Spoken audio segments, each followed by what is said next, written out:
which was here in Austin. That was back with Mark Chestnut years ago. I think that was 1996. And we flew in, and it was a big 4th of July. Might have been Freedom Fest or Budweiser Fest or something like that. My brother Lance brought some of our gear, rental stuff, amps and guitars. He trailered that stuff in, and we sat up, and we were between REO Speedwagon and Fleetwood Mac. Oh my God. And we're like, what are we doing here? And REO just killed the crowd. Hey there. Welcome to Ignite Your Passion with me, Bonnie Lang. If you're a singer, songwriter, or musical artist, you don't want to miss this. Meet John Stacy. He's a professional touring and recording drummer who currently plays for Texas country artist Kevin Fowler. He's a partner in an artist management company and soon-to-be podcast host. Hear about his journey along with his biggest win, sobriety. It is so wonderful to get to meet you, John Stacy. Thank you for being here today. Absolutely. Thank you for having me. You're welcome. So tell us where you're from and where you currently live, and then let's talk about your passion. Awesome. I am from Taylor, Texas, and I live in Round Rock, Texas, which is just north of Austin. Taylor's due east. And my passion really came, I think it's a God sent thing. It came, I wanted a drum set for Christmas, about 8 years old. And I just started playing, and an uncle and an aunt had come by and given me some guidance.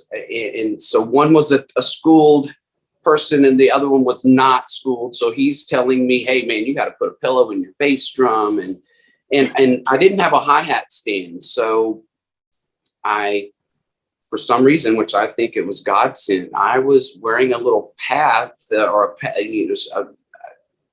the snare drum head had a worn spot where I was keeping time, say like hi-hat time. Mm-hmm. And so when I ended up finally understanding what the hi-hat stand was for and got some cymbals, I just transferred my hand over and started keeping, subdivision on the hi-hat. And most of that was, to me, that was in the early part, that was some God sent stuff. So basically had a few years later, went to a benefit deal in the local park and was with a childhood friend that played drums as well. And we were watching the progression of the bands, and there was a band that was playing, a good drummer. And then there was another guy that sat in, and his name was Brian Brinkmeyer. And he was with the band that closed the deal that night. And he was head and shoulders above everybody. It blew us away. And I knew at that point, that's probably what I want to do, is I want to do what this guy's doing and play drums. So that ignited the whole passion and the inspiration to really, I went home that night and adjusted some stuff because we were just studying his nice red drum set. So that's really where a lot of that started. I can totally see that, it's starting so early, because I think that's where my inspiration came from with music.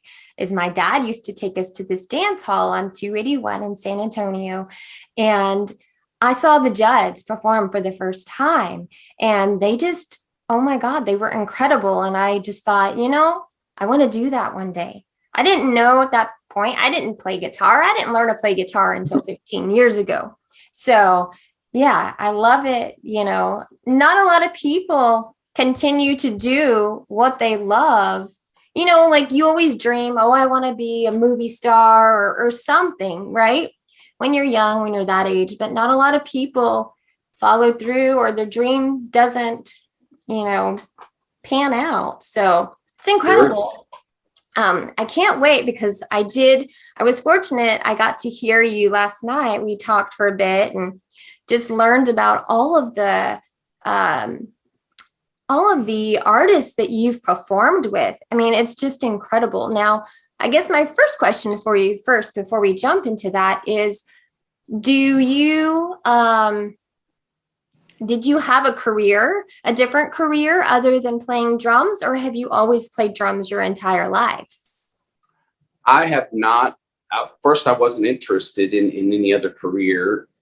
my aunt, who was the schooled part of learning early, she says, oh, you got to go to college and at least get a degree to teach. You can fall back on that. And I went to 1 year college, and I learned a ton about some theory and other things as a drummer. So that really did help me. But that was just a short-lived thing for me. I was in a car accident that next summer, and I did not want to go back to school. It was a nasty wreck. And so I just chose and I had developed pretty young. I started at 14 in one of the local Czech bands, in a polka band, and started to make money. And through high school, ended up with one of the Star Search teen vocalist winners out of Cockress Cove, Texas. And so I just continued to progress through the music thing and playing drums. That was my form of, that was my that's how I got my money. That was employment for me. And so I didn't really work at Hardee's or try to work at Home Depot or something like that. I was always focused on music. Gotcha. So then at what point, because you moved to Nashville, at what point did you move to Nashville? I just turned 22, and a buddy of mine got a job with Leroy Parnell, who's a sound guy here, and he was one of my best friends. And so he's like, man, I'm moving. I got to move. And I'm like, I got nothing here. I'm going to go with you. And so we caravanned up there. And that was the 15th of September, 1992. In 1993, and I had made these connections as I was working locally in Texas years ago, or regionally. Essentially, a guy that I played for, he was doing sort of the Texas scene thing back then. I can't really claim that, but we were going all over Texas. He was promoting his own radio songs and trying to do the thing. And that was back in the early 90s. So when I got to Nashville, I'd known some of the Mark Chestnut guys and different people. So I got a call from the Mark Chestnut guys, and I started touring with Mark in 1993. I was 22. I was blessed. Wow. I was very fortunate.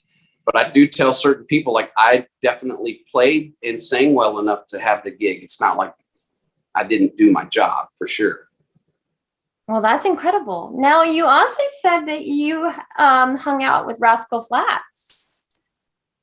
Well, before they were Rascal Flatts, we would play downtown. You form your network and you go have some fun and either jam with bands or you got there's certain gigs. And before they were Rascal Flatts, we would hang out with Gary and Jay, for sure. Jay hired me on a few gigs and stuff like that. And we would always tell those guys, like, you guys are so talented. And then Gary would just get up and somebody strum a chord for something, and he would give me an A or whatever it would be. And he would just start singing his version of, say, a Shenandoah song. And we were like, dude, you're so awesome.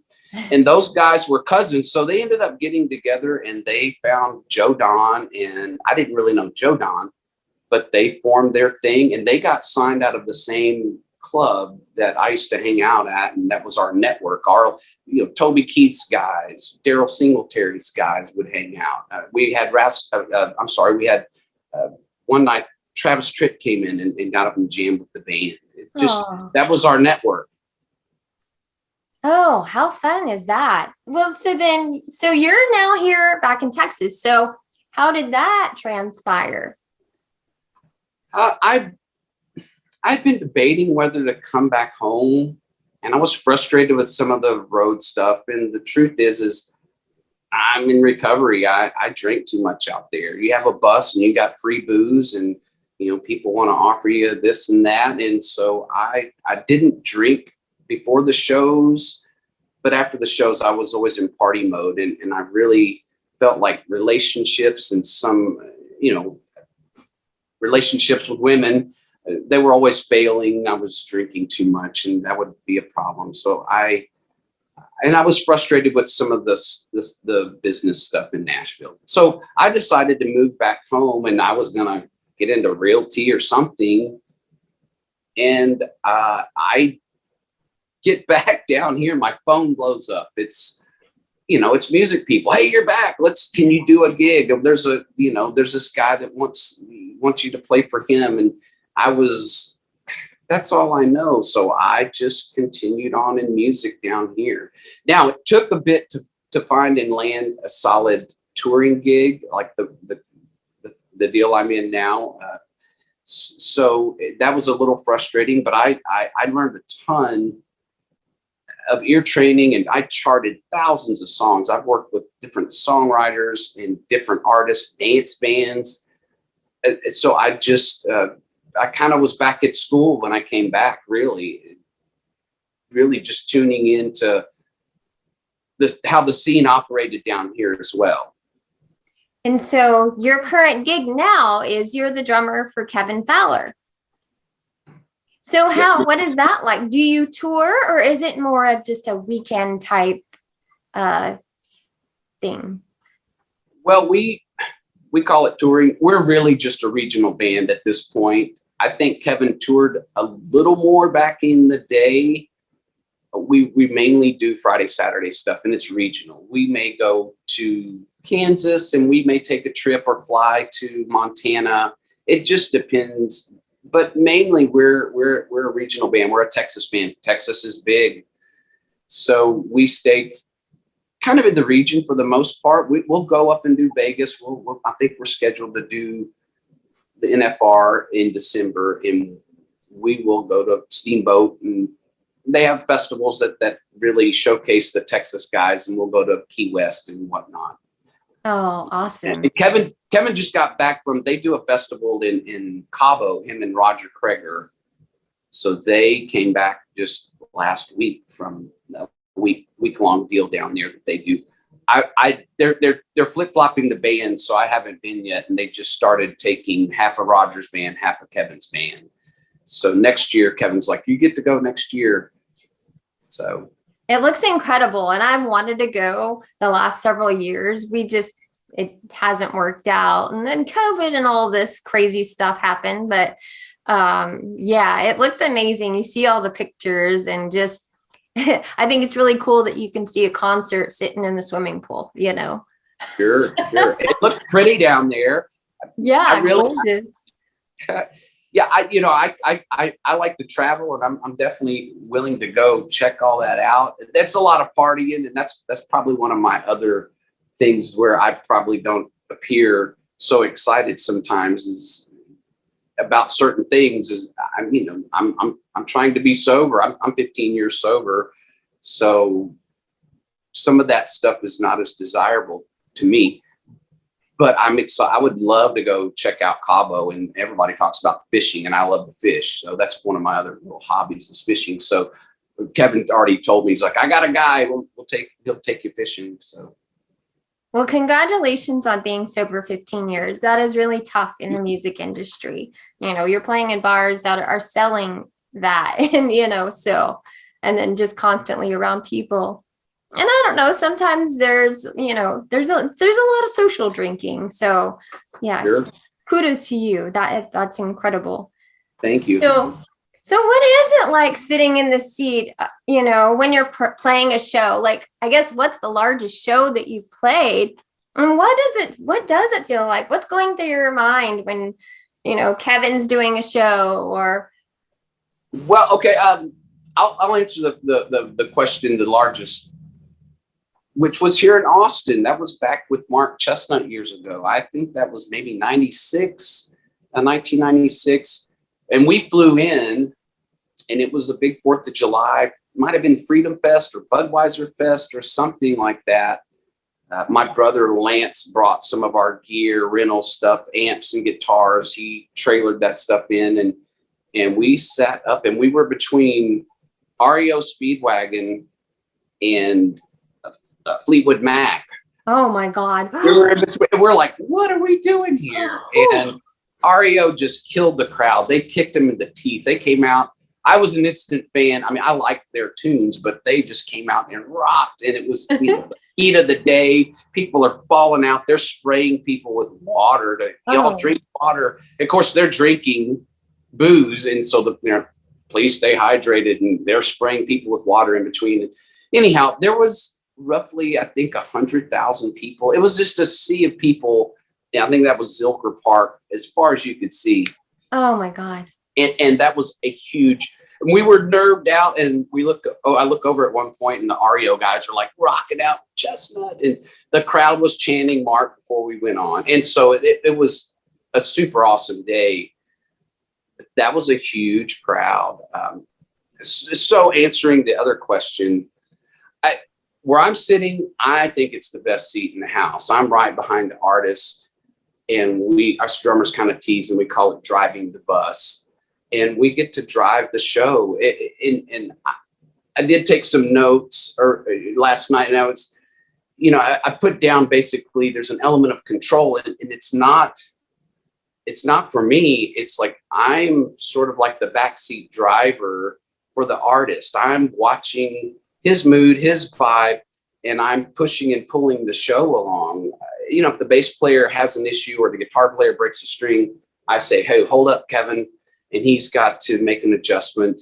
And we pull the show back, or if he's really kind of not into it and he's wanting to kind of just blow through the show, then we just kind of go. He might not use his original banter that he uses on a regular basis. So I'm driving the bus. I'm watching everybody, and I keep a tab on that. And I'm aware of the artist all the time. Whether it's if I was working with you, I would be watching your whole thing, and Yeah. I'm gonna do what it takes to make the flow of the show the best that it can be. So I think it's the best seat in the house, and you just see so much. You're like, I'm a people watcher. Yeah. And so a lot of times I'm like, look at this couple, or check out this guy over here, and it's fun. It's a super fun position to be in. Oh, I can imagine. Like, now that I'm thinking about it, just like looking from your perspective, like watching everything around you. So yeah, I want to just kind of go back to Fleetwood Mac. So did you get to actually see them perform? I did. I don't think they had Lindsey Buckingham, and I know for sure that, oh gosh, Was Stevie Nicks there? Stevie Nicks was not there. Oh, okay. So it was like the B version. There was a guy named, I think it was Billy Burnett, and he had a few country songs out, but he took Buckingham's place, and I don't think they even had another replacement for Stevie Nicks. Oh, okay. But Mick Fleetwood and, oh gosh, what was the gal's name? The other lady, she was there. I can't think. Christine something. Christine McVie, I think. Yes. Okay. Yes. But they were awesome, and yeah. Of course that was back when I was still partying. So me and my brother are like, okay, they're cool. Let's go. There was some other kind of thing that Lance had scheduled. My brother was like, let's go out to the country because they're gonna have a potato launcher or something. I don't know. We went. I remember when those were popular. That's funny. That is awesome. So what's most rewarding about this path for you? Most rewarding? Well, it would have probably been something more selfish back in the day, for John. John's playing with a cool group, or they're a popular group, or, this is a fun gig. Hey, having fun is cool. But I think nowadays the most rewarding for me is as a guy that's, a sober guy, and I'm a Christian guy, so I'm playing church more often, and my perspectives have changed. So there's an element of helping others and mentoring some younger guys, whether it's music or whether it's personal. And there's a handful of guys that suffer with that addiction stuff, and I look out for them. And it's a few of us. But I've been in Steamboat before and gotten a call from a totally different guy from a church. And he says, hey, man, XYZ, this dude's suffering from what I hear. He's having some issues. And so I call the guy up, and he's like, thank you so much. And offer to go grab a coffee or just talk to him for a few minutes and make sure his sobriety's not being in check. And that's rewarding to me, is to help people, whether it's musically or personally. I've got a little wisdom over the years. So trying to help guide guys and gals. It's that to me, that's one of the coolest things about where I am. So you have a studio that you work with, and you're going to be starting a podcast very soon. Yes, I'm excited. And I thank you for some time last night, sharing your knowledge and your experience. Definitely excited about the podcast. I think it's going to be called something like Road Rules or Texas Road Rules. And it may be specific. Say again? No, go ahead. And it may be specific to which musician or whatever. Road Rules of the drummer, I'm not sure. In the studio is a place it started here at my house, and it was my buddy. He became my roommate after a divorce, but that's the guy that I moved to Nashville with. And he brought this little case that had this little small rig, and he called it his hee-haw rig. And that was a little studio that he would tote around, and we started to discuss building that up, and I helped a little financially in the front end to get some speakers and some stuff, and it's grown into now a full-blown studio, which has moved out of the house here. And he had a professional studio designer that designed the specifications for the control room and one of the other rooms, and it's a beautiful facility. It's in Granger, Texas, which is just a little northeast even of here in Round Rock. But it's beautiful. And a handful of guys in the scene have already cut their albums there. What's the name of the studio?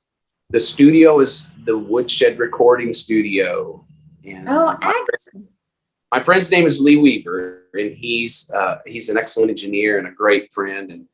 And I'm excited that he's got this thing going for sure. So with all these things going on, what does your typical day look like? For me, on a gig day, if that's what you're asking, they're basically, it could be 7. It depends on the schedule of the day. But if we're just riding, say, riding the bus down the road, I don't know, 7, 8, 9 o'clock, we'll get up and a few of us will start chatting. We'll put on some coffee, and we're always chatting, the guys on the bus, stories and jokes and being silly, a lot of silliness. Really, I mean, it's guys on a bus. One of the guys says, "Man, my wife never thinks any of this is funny."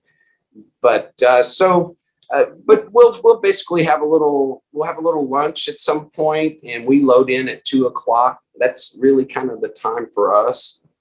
And that means set up straight. I mean, they load my case in, I start setting my stuff up, even if the riser or whatnot is not ready, or the stage. And then we sound check immediately. We're a well-oiled machine. It's a bunch of pro guys with Kevin. And so we get it done, and then, I don't know, 3:30, 4 o'clock, we're done, and we hang out again, and I try to eat lunch or dinner a little early, because I don't like to eat like right before the show.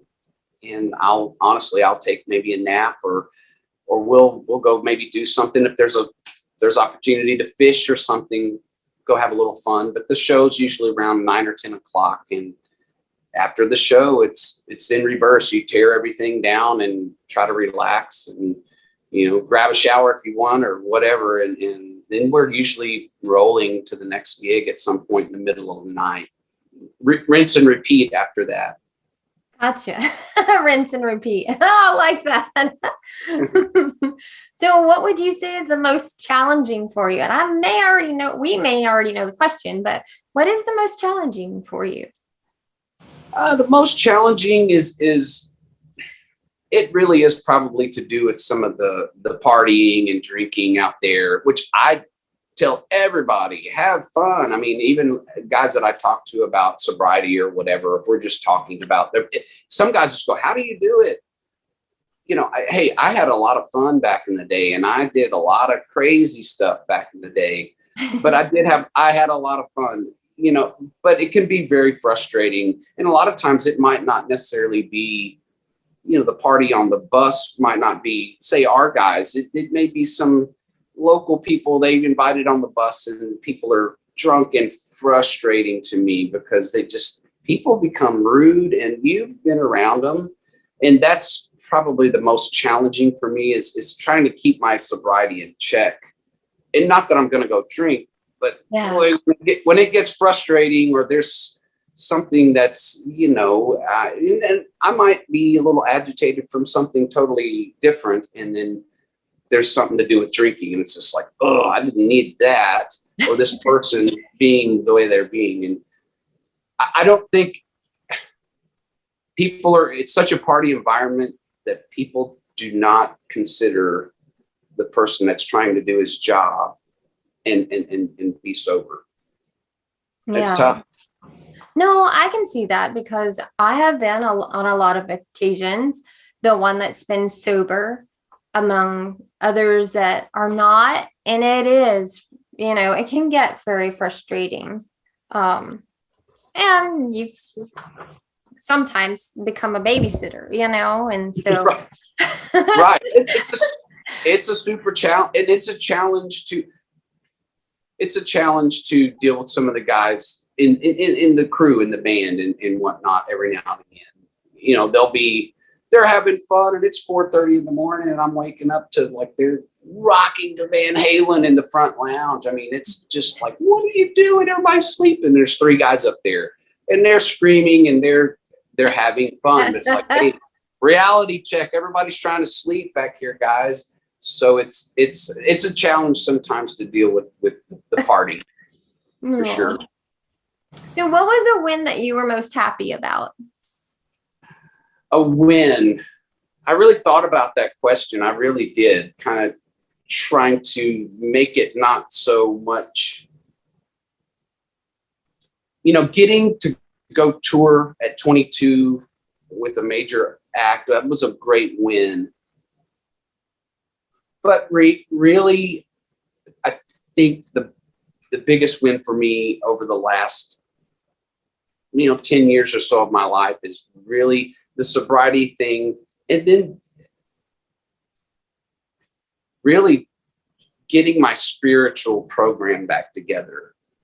Always been a Christian, but I think I was mad at God about some stuff back in the day. And so to be spiritually fit, kind of say that in AA, they say it's a spiritual malady.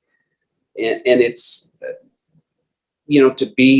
I'm way more comfortable with myself and my relationships with family and other friends. It's just,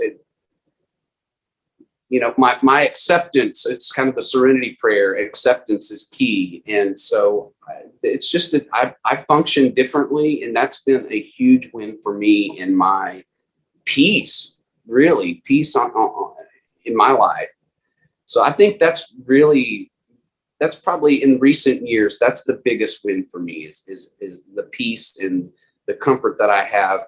And which gives me a lot of confidence in what I do. And I probably would have never done this podcast years ago or tried to pursue that because I drank too much or, whatever. And that deep down inside, I would think, oh man, well, I'm drinking too much and I'm not honest with myself. And, the honesty part is another thing where I've got to be honest with myself and do the things I need to do. And sometimes there's things that I don't do. I'll just say, hey man, I'm not doing that. Because I'm not going to jeopardize who you are. And it might look fun. It might be fun, but that's not, I really got to keep that in check. And that acceptance is a big thing for me. That's amazing. You're amazing. So big question. Who is your favorite drummer of all time? My favorite drummer is probably somebody nobody would know, but it's my thing. It's the groove thing and it's the tones. And he was played some of the coolest feeling and neat licks. Was Jeff Porcaro, who played for Toto back in the day. Rosanna. He played on the Rosanna thing, which that's a big drum thing. Everybody, the shuffle, the Purdy shuffle. And he passed away. He had some sort of reaction to some chemicals in the yard. He was working with some pesticides. Oh. And I just knew it one day I would meet this guy. And, but that was about the time I started with Mark Chestnut, I think, or I had been with Mark about a year. He passed away. He was way too young, but he played on so many hit records. He was part of the LA session guys. And that's what Toto was a lot of the session guys. And he was phenomenal. And that a lot of what I'm about is because of what he was about. Now, I love all sorts of drummers, don't get me wrong, but I think that's kind of my main guy. And there was another guy that ended up, and he passed away somewhere shortly, even before that, but he was another session guy that played on old R&B records and stuff. They kept it quiet. He was a white guy. His name was Larry London, but I met him shortly before he passed at a clinic in Austin.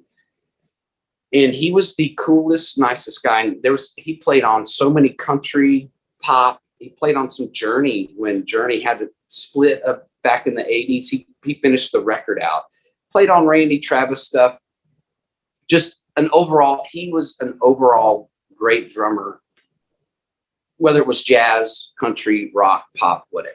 And that was just his kindness to me. And he gave me some pointers about moving to Nashville, because I was going to be moving to Nashville. And he was that was another inspiring guy as well. Do you remember the pointers? And I remember one of the things that he told one of the guys, says, well, if I want to get a gig with Tanya Tucker, and he says, well, are you going to stay in Austin, or are you going to move to Nashville where they base out of? And which was a good confirmation for me. Like, you need to go to Nashville if you want to try to get a Nashville gig. Really, I mean, he really told me when I talked to him personally, he said, man, be good to people, get up there, network, and meet as many guys as you can and go out and jam. There's plenty of jam places to go be heard, because that's the one thing. And that proved true for me, where I got up at the Stagecoach, which is no longer. And I got done playing Mustang Sally, which I'm like, oh, Mustang Sally. But that was the song we played. And we ended the song, and the bass player leans over and says, where'd you come from? I want your card, back then. And so you had to go be out and about to network and to be heard. You had to play music with some of these guys for them to get a beat on what you were about. So those are some of the pointers I remember. Well, and now for the final question. So what would you want listeners to know most about your path? And what if they want to do the same thing? And it might be similar to what you just said.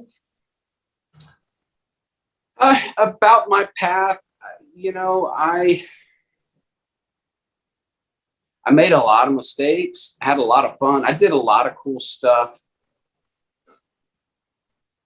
And I was always conscious of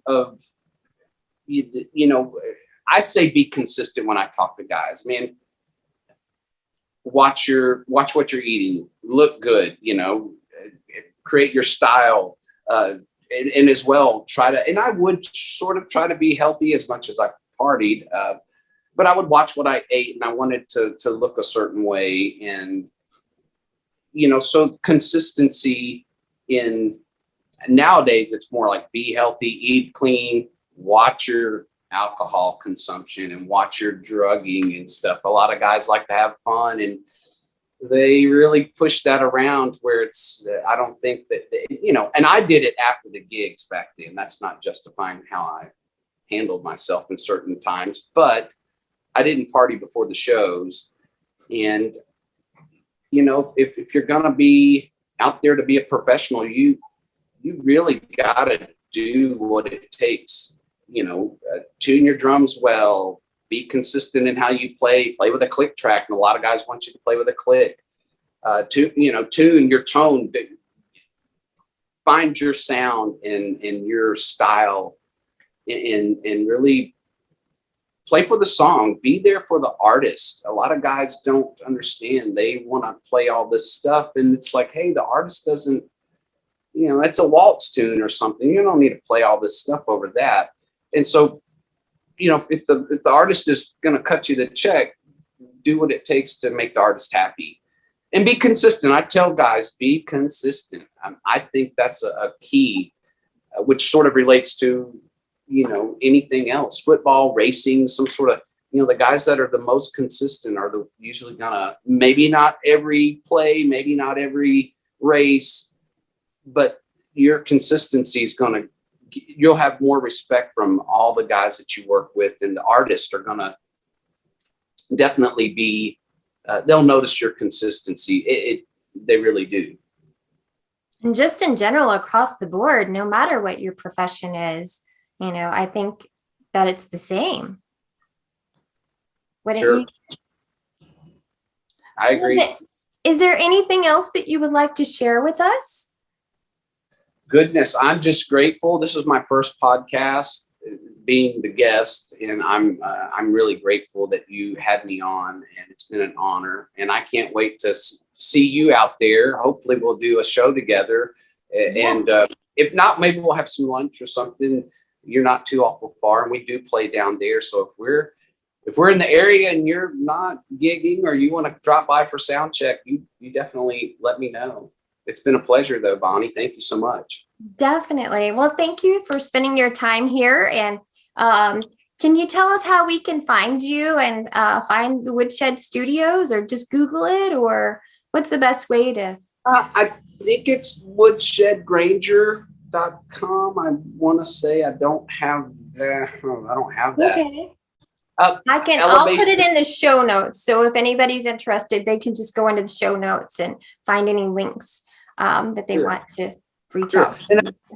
And I'm also involved in another partnership with two of my best friends. It's elevation7music.com. And we're sort of we wanted to manage back in the day. I don't know if a lot of guys need management, but we're sort of entertainment guys that are just willing to help. So if somebody has a question or they want to try to discuss some ways that we may be able to help them, that's an avenue. I'm definitely going to have a website or some information on the podcast. It's too early for me to give you. Sure.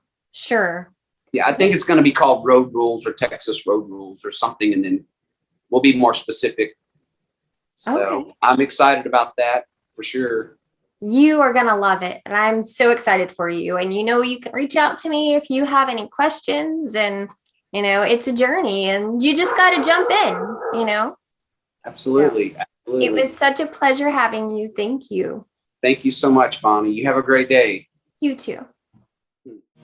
That was absolutely incredible, don't you think? If you want to connect with John, the links are listed in the show notes, so be sure to check them out. I am just so happy that you're here, and if you know someone that could benefit from this, feel free to share this with them, and it is anywhere you listen to podcasts.